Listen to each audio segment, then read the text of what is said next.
Want to shop Walmart Black Friday deals first? Walmart Plus members get early access to our hottest deals. Join now and get 50% off a 1-year annual membership. Shop Black Friday deals first with Walmart Plus. See terms at walmartplus.com. Ryan Reynolds here for, I guess, my 100th Mint commercial. No, don't. I mean, honestly, when I started this, I thought I only have to do like 4 of these. I mean, it's unlimited premium wireless for $15 a month. How are there still people paying 2 or 3 times that much? I'm sorry, I shouldn't be victim blaming here. Give it a try at mintmobile.com/save. Whenever you're ready. $45 upfront payment equivalent to $15 per month. New customers on first 3-month plan only. Taxes and fees extra. Speed slower above 40 gigabytes. See details. Good afternoon, guys, and welcome to the podcast. Our title for the episode today is The Hidden Hassles of Real Estate, Why Note Investing Might Be Your Next Smart Move. And so I want to start off with this. If you've ever owned rental properties or considered diving into real estate, you know the appeal, but behind the allure, there's all these nightmares, calls, disputes, climate change, busted pipes. So today's guest, Tom Force, he's actually a retired American Airlines pilot, and he is actually a real estate investor, but now he's turned into note investing. I'm really happy to have him on the show to talk about this area of investing as an alternative, and really happy to have him to add value to the audience. So Tom, welcome. Chris, thanks for having me on, man. It's a pleasure and an honor. I'm happy to reach out to your audience today because I think we share a lot in common. And as you alluded to in the opening, I've made a lot with my retirement as far as trying to live the retirement lifestyle without the lifestyle headaches of tenants, toilets, and everything else that goes along with traditional real estate investing. So I'm happy to share what I've learned with your audience today. Yeah, I love that quote, tenants, toilets, and trash. Yeah. But yeah, start off by introducing yourself. And, we talked about kind of the hassles, but talk about what you do now, and we'll dive into the questions. Sure. Just by background, I grew up in New York, went to Notre Dame on an electrical engineering scholarship, but I was on an Air Force ROTC scholarship and flew in the Air Force for 13 years. I was a pilot for American Airlines for 35 years, just retired this past June. But as is the case, I think a lot with your audience as well as mine, your career can be over very quickly. I like to play ball with my boys, get hit in the eye, and my flying career is done. Same with your audience. It doesn't take much to have a disability that won't allow you to practice. So always had a plan B looking, and real estate always appealed to me. So I'm very experienced in the ups and downs of rental real estate. I've done land development. I've invested in syndications, which is tough right now because with the way mortgage rates have gone up, multifamily has been difficult on people. So both my boys are real estate agents, and so very active in the real estate community. So just to get right to the punchline, back in January of 2021, when we were going through that lovely COVID thing, and that was affecting my industry with the vaccine mandates, all that stuff. My wife and I just finished our last flip here in Texas. I'm in the North Texas area now is where we've been for about 30 years. And we had a nice profitable flip. I'm 62 now at that point, and I'm like, man, we do a lot of work ourselves, and I just can't see this being a lifestyle going forward. I can't travel the world and be fixing. And it's tough to get crews when you're not a big operator. So we're looking forward to I really wanted passive income, but I don't like the stock market. We can go up and down on that for a while, but I don't have the time. I've lived through the crash of 87, 2000. But one little point, when you get to my age, you have people, financial advisors, once you come out to dinner, they give you the free steak dinner, come out, look at my presentation. But that graph, I always show from 2000 to 2013, if I retired in 2000 and I woke up in 2013, my money would be right about the same.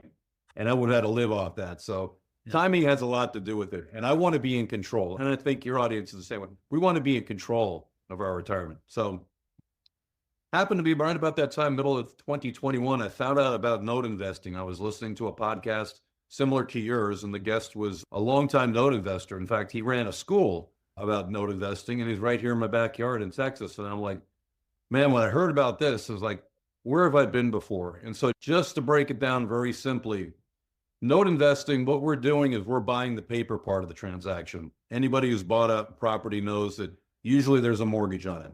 Normally the bank owns that mortgage, but those mortgages trade on the open market, and they can be created by banks. They can be created by people who are selling their home. It's called seller financing, okay? So instead of actually owning the physical property and collecting payments from a tenant, the landlord or the homeowner pays me, just like the bank. And so it's the paper part of the transaction. So I've been doing that for about 3 years. When I started in 2021, I had a goal for a certain amount of passive income in 3 years when the government forces me to retire at 65. I hit that income goal in 2 years, and now I'm just leveraging what I have to even more cash flow. So that's how notes work. And I've written a book on it, talk about my journey to financial freedom and the preface there. And I'm happy to share all this with your audience. It's a small community we're in. Everybody's all big about the rentals and the apartments and all that. And they're out there struggling. But we're like the best kept secret. But I'm looking forward to having more people to work with. And it's worked well for me. So I enjoy sharing. I have a podcast. And that's what I do in retirement. And I'm helping my sons learn about that part of the business and share with other people too, who don't really, what do you invest in these days? So that's the whole story. Yeah, it's really interesting. And I think you and me, we can resonate. Like, I can remember like going on, like right before my plane's about to take off, I get a call that like a AC is broken or a tenant's locked out or just something ridiculous. Yes. Or just getting like a 12 a.m. phone call about a toilet. It's just really ridiculous things. But so as we grow older, it's less and less like we want to be able to leverage versus sweat. And so one thing is talking about is these real estate notes and how does it work? Like, what are the key types of real estate notes? I know there's performing, non-performing first and second. What is deciphered and what is best for a beginner? Okay. I wouldn't say there's one best one, but I want to make sure I make it clear right off the bat. But one great thing about note investing is you don't have to invest in your own neighborhood, in your area. I'm here in Texas. I have about 40 notes and they're scattered all across the country because I don't have to worry about the paper. I don't have to visit the property. I don't ever have to fix anything up. So you can invest in the areas that you feel comfortable in. So basically there are 4 types of notes. You've got residential homes, which is the most common. You've got commercial notes, which would be, your apartment complexes or other commercial buildings. You've got land notes, which are pretty popular here in Texas. We've got a lot of those. And then there are other notes on certain things that you might consider in between, like mobile homes, things like that. By far, the most popular are the single-family residences, because that's what everybody's familiar with. But seller financing and notes on land are very popular. Those are the 2 that I dabble in. So when you mention the different types of notes, we all hope that they all start off as performing mortgages. And what that simply means is you're paying as agreed. So Chris, you go out, you buy a home and it's a nice home. You put a down payment down and about 4 to 6 weeks later, you have to make that first mortgage payment and you will go ahead and you will continue to make that payment. So one of 2 things happens. Either you pay it off or you sell the property. And then we find that people tend to sell their property anywhere from about 8 to 10 years is what we expect. What happens when they become non-performing, they start to slip into a little bit of disarray when it comes to payments. They start to miss that first payment and second payment. And if they stop paying altogether after about 3 to 4 months, it varies by state, we start a collection process. And varying by the state, it could go for a while, but people get afraid of investing in notes because of that. But actually, I can explain as we go further on why that's actually not a bad thing as a note holder. The bank doesn't worry about it. And really, when you look at yourself as the bank as a note holder, we have ways to work things out that are actually good for everybody. So that's how a performing note becomes a non-performing note, because they're not paying as agreed. And if they can't come to any kind of agreement on how to take care of the arrears, then a couple things can happen. The person can walk away and just give the keys back like a rental, or you go through the full foreclosure process. And either way, the lender now owns what's called an REO, a real estate owned property, where they own the title, and then they can go back and do what they want with it. You can put it back on the market, put a tenant in, or actually what a lot of my contemporaries do is they'll sell it with seller financing and create another note to get the cash flow going. Ready to launch a career and future you can be proud of? Welcome to Merrill, where an industry-leading advisor training program will help you get licensed. And with lead gen support from Bank of America's vast customer base, you'll get the referrals you need to establish your own practice. It's time to see your career charge forward with Merrill. Apply now at careers.bankofamerica.com. Copyright 2024 Bank of America Corporation. Blinds.com is kicking off the savings early with Black Friday mega deals all month long. A Blinds.com design expert can help you make the perfect selection on your schedule. We can even handle everything from measure to your whole home installed for just one low cost. With over 25 million windows covered, Blinds.com is the #1 online retailer of custom window coverings. Get up to 45% off site-wide and a free professional measure right now at Blinds.com. Rules and restrictions may apply. Yeah. And the other question I have for you is, how does real estate note investing differ from tax lien investing? Yeah, so that's one of the questions that comes up every once in a while. Your audience is probably familiar with tax lien investing, and that what you're doing in that case, if I'm not mistaken, because I haven't looked at that in quite a while, but I know here in Texas, what you're doing is paying the taxes on somebody else's behalf, and you're getting a right to that particular property because the municipalities, they need that tax base paid because they have to keep up the municipal services. So what you're doing is you're looking for those taxes that are in arrears, and you're basically putting a lien on the property by paying those taxes. And so if the property is ever sold, you get that money back plus a certain amount of payback. But if it continues too far, you can actually take possession of the property through a tax sale foreclosure, as far as I understand it. So a lot of states are different. I know in Texas, there's a 2-year right of redemption, which means you don't quite own the property for a couple of years. So it's a way to play in the, consider it's a way to play in the defaulted note game, kind of. In other words, you're going and somebody has to get in trouble before you can go ahead and act. It doesn't always work out for you, but I mean, it is profitable. It's a way to get in that business. But what we do, we simply buy our way into being the position of the bank. And we actually work with our borrowers to make sure that they stay, on track. And 95% of my note borrowers are people who, pay every month on time. And one thing I want to emphasize as well before I forget, you're probably familiar in the rental real estate game with property management, where if you don't want to deal with the headaches directly, you have a property manager and you give them 10% and they, we have a vacancy, they'll look for another tenant, you pay them. It's expensive. It's 10% of the rent. Okay. In the note business, we have what's called a loan servicer. And so when I get a note, I do what's called boarding it with a loan servicer, and they interact with the borrower. I'll let you know a little secret. None of my borrowers know who I am. We never talk. I never call them. They're not knocking on my door. They're not waking me up at night.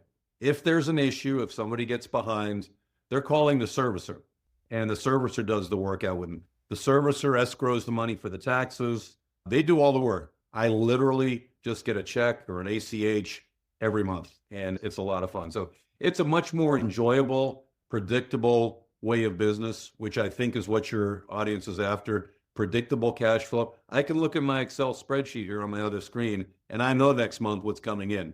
And my wife and I can go on vacation, and I'm not going to get any phone calls. So it's really an ideal hands-off business, and I'm so glad I found it. Yeah. And there's so many questions that we won't be able to fit in this 30-minute time frame. Sure. But the other question I have for you is this it sounds like more of a passive form of investing. And what is a typical return on investment for note investing? And how does it compare to owning rental properties, flipping houses, as well as syndications? Fantastic. And just so you know, if at the end of the broadcast, we still have questions, I do a Tuesday night webinar every week, and we cover a lot of this stuff. So I know this is really new for a lot of your audience, so they're going to be, what's going on? So I do have resources at the end that'll cover this. So comparing to rental real estate, everybody seems to know that. So let me start by saying what my notes return, what I'm looking for. There's 2 ways that people employ, let's just talk about residential notes for right now. There is the performing note and the non-performing note. Now, when I started, I just wanted cash flow. I basically bought cash flow. When I bought a note, I would look at a note. There's ways of doing due diligence that aren't that difficult, but I was looking at the borrower's propensity to pay. And I do that by looking at the servicer's notes. It tells me their pay history, and especially if they paid through COVID, it's a solid note. I'm looking at the equity in the property, because if the borrower defaults, I want to know what I'm getting back in foreclosure if it goes that far. And all my notes have a solid equity. Generally, I invest at about 55% investment to value of the property. If I buy a note at say $85,000, the property's worth at least 150. So I have a solid backstop in case something goes wrong. And if we have time later, we'll talk about the workout options if they don't pay. So generally on a longer term note, let's say that I'm looking for one that has 20 to 30 years left of payments. I'm generally looking at about 1% per month return of what I invested. And so a perfect example of that is the first note I ever bought was on a little home in Georgia. Somebody had bought it out of foreclosure. They went and fixed it up and they found a buyer for it. And the fix and flipper actually held the note for a while. So he actually became the bank. And then it went onto the marketplace and it was I paid $88,000 for that note. The unpaid balance, which I would be collecting, was $110,000. The property was worth $149,000, and I get back about $870 a month. So the key takeaways there is I invested $88,000 and I collect $874 for the next, I think, 22 and a half years. That's how that works. Okay. Now on now each note's a little different. If the term is longer, you'll probably find that you'll get a little bit less than 1% because of the time value of money. But I've invested in shorter term notes now because I'm getting older now. I do a lot of investing in my IRAs. And so I've got 10 years between now and my required minimum distributions. So I'm kind of laddering notes. People know about laddering CDs. So now I'm filling in as I make money with my longer term notes. I'm buying shorter term notes. And so it's not unusual. I bought one on a property in Michigan and the balance was about $80,000. I paid about $65,000. It only has about 6 years of payments, but I'm getting back about $1,600 a month. So the key concept here, the key takeaway, I actually did a whole podcast episode on this, is called The Velocity of Your Money, which allows me to segue into what you're talking about with rental real estate. Because with notes, I'm getting my money back very quickly. And so it's kind of like an ATM. That money keeps kicking out. And when I get a big enough little pile again, I go buy another note. And then I buy another note. And so you're leveraging it on and on. The typical things that I hear about with rental real estate, and I've been out there, my son actually owns a property management company. So I have my finger on the pulse of what's going on. The 1% rule used to be what everybody looked for, but 1% of what you spent on it. But I don't know about your area, but these days, there's things out of your control that keep that from happening. Insurance rates everywhere, even in Florida. And Florida is the worst one. But insurance rates and taxes just going up and up right now. I do an example on my podcast where in Dallas, let's say you had $250,000 to invest in cash. You can buy a typical rental home for cash, or you can buy a note. So like I said, if I invested $250,000, I would expect to get back about $2,500 a month, maybe a little more, a little less. That rental home, generally we found, and this is verified by one of the major brokerages out there, just not me making it up off the top of my head, you're going to average about $800 a month cash coming back. And when you think about, that's not even something you can count on, because if you're counting on it, that's the month that the hailstorm is going to come and take out your roof or some other things going on. The other thing that people always say is you're missing out on the appreciation. And honestly, when you study it, and your folks are smart, and you can sit here and look at the math, when you look at the ability to reinvest the cash flow quickly over time, it becomes much more attractive. And I don't know, getting $2,500 a month for 20, 30 years by stroking one check versus having to manage this property and go through all the hassles and worrying about people destroying my property, just so 30 years from now, I can have a 40-year-old house that's paid off, and then I'd have to sell it to get my money out of it. And then I got to pay capital gains and all the other things that go into it. It just becomes a crapshoot. And I know there's a lot of tax breaks with rental real estate, which are beyond the scope of what we talk about. You have to have a taxable income to, it's just the same with syndications. You mentioned syndications, and I've been in syndications. My son has gotten me in some as well. And lately, I'm just happy to get my money back because a lot of things have gone wrong.